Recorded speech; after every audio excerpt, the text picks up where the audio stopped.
अरे जेठा अंकल रुक जाओ। आप 1 मिनट रुको तो मेरी बात सुनो। मुझे आपसे कुछ काम है। जेठा अंकल मेरी बात तो सुनो आप। मुझे आपसे कुछ काम है। जेठा अंकल रुकिए, मेरे पापा ने कुछ बोला है आपसे। गोली बेटा क्या हुआ? मैं दुकान पे जा रहा हूँ तो तुम मुझे सुबह सुबह डिस्टर्ब मत करो। मैं दुकान के लिए लेट हो रहा हूँ, इसलिए तुम मुझे रोको मत। जो बात भी हो शाम को मैं आऊँगा सोडा शॉप पर। हाथी भाई को बता देना, तभी वहाँ मुझे वो बता दे। तो तुम अपने पापा से बोल देना जेठा अंकल रुके नहीं है, उन्हें थोड़ा सा काम है इसलिए वो नहीं रुके हैं। उन्हें दुकान पर बहुत जरूरी फाइल पे साइन करना है और उनके पास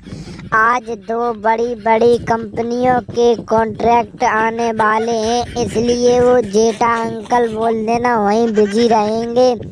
अगर तुम्हारे पापा को कोई जरूरी काम हो तो वो मेरी दुकान पर चले आए, मैं उनकी समस्या का हल निकाल दूंगा।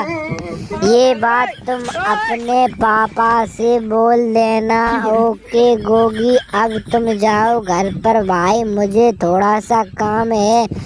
तुम्हारे पापा को तो कुछ काम है नहीं, उनके तो घर पर ही पेशेंट आ जाते हैं तो वह घर पर ही मोटा पैसा छाप लेते हैं। और हम जैसे व्यापारियों को पैसा कमाना मतलब बहुत शेर के मुंह में हाथ डालने जैसा है। इसलिए अपने पापा को बोल देना अगर उन्हें काम हो तो वो मेरी दुकान पर चले आए, वरना मैं शाम को आऊँगा। तब मैं हाथी भाई से बात करूँगा, तब मैं उनकी बात सुन पाऊँगा।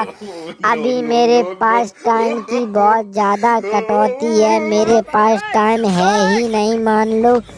तो तुम अपने पापा से बोल देना। ओके गोगी, अब तुम जाओ भाई, मुझे भी बहुत सारी दुनिया देखनी है। अगले महीने मेरी एक गोवा जाने के लिए कंपनी का इनॉग्रेशन है, वहाँ जाना है मुझे। तो तुम अपने पापा से फटाफट से जाकर बोल दो जेठा अंकल अभी बिजी हैं, वो नहीं आ सकते। अगर कुछ ज़रूरी काम हो तो ज़्यादा ही ज़रूरी हो तो कॉल पे कर लें, वरना मैं शाम को आऊँगा। तब वे मुझे सोडा शॉप पर मिल जाएं तो मैं उनकी समस्या वहीं पर सुलझा दूँगा। जाओ गोली बेटा, तुम ये बात अपने पापा से बोल दो जाकर कि जेठा अंकल बोल रहे हैं शाम को आऊँगा, सोडा शॉप पर मिलूँगा, तब मैं आपकी बात सुनूँगा। ठीक है गोली, जाओ जल्दी से बेटा जाओ। अरे नहीं जेठा अंकल, पापा ने आपको अभी जरूरी काम से बुलाया है तो आप अभी चलिए, वरना कुछ नुकसान भी हो सकता है, आपका भी और मेरे पापा का भी। इसीलिए जेठा अंकल आप मेरे साथ अभी चलिए। वहीं पापा फिर मुझे बाद में डांटेंगे और आपकी वजह से मुझे बिना मतलब में डांट खाने को मिलेगी। इसीलिए मैं आपसे कह रहा हूँ जेठा अंकल आप मेरे साथ चलिए मेरे घर पे। हो सकता है पापा ने कुछ आपके फायदे के लिए ही कुछ बताया हो और आप सुन नहीं रहे हो। आप अपनी मर्जी से दुकान के लिए निकल रहे हो। एक बार मेरे पापा का आइडिया सुन तो लो जेठा अंकल, क्या पता आपके ही कुछ फायदे का हो तो आपका नुकसान नहीं होगा, वरना आपका नुकसान भी हो सकता है।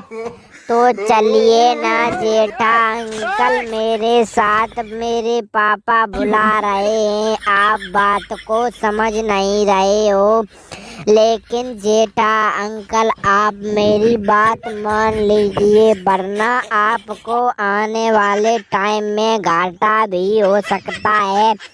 फिर आप नहीं कहना कि गोली तुमने सच कहा था, मैं तुम्हारे साथ चला आता तो आज ये घाटा ना होता, समझ लीजिए जेठा अंकल। अरे हाँ गोली, मैंने समझ लिया है, तुम मुझे जाने दो यार, वरना मेरी इम्पोर्टेंट मीटिंग के लिए लेट हो जाएगा। तुम्हारे पापा को तो कुछ काम धंधा है नहीं, ऐसे ही घर पर बैठे रहते हैं, 2-4 मरीज आ जाते हैं, उन्हीं में निपट जाते हैं। मेरा टाइम तुम यार क्यों खोटी कर रहे हो, चलो हटो।